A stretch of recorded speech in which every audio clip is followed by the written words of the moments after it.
G'day and welcome to Adam's Uke Lessons, the YouTube channel where I talk about tips, tricks and techniques to hopefully improve your uke playing. Today we're going to discuss the E chord.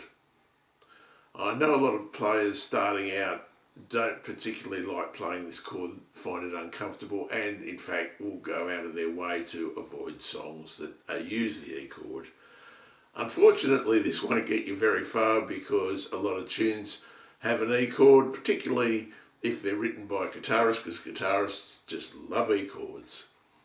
What can we do about this? Let's talk about what an E chord is. An E chord contains three notes: an E, a G sharp, and a B.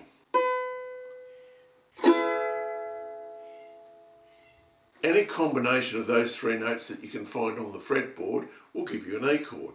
So if you've been playing for a little while, a chord that's probably familiar to most of you would be an E7th chord.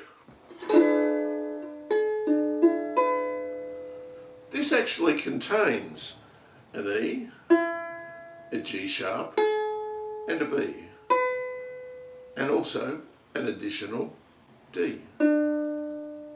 That's what makes it an E7th. And a few of you might already be using this as a substitute for an E chord. And for a lot of cases it will work. However, sometimes the D might clash with the melody.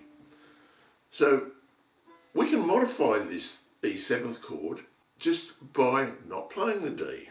The easiest way in this instance to do that is to mute the D. So what we need to do is just raise your middle finger just a smidge. So you're just touching that D note. So instead of that sound, you're getting a... And then if you play through the chord as usual, that'll give you a straight E chord. And that's a relatively simple workaround.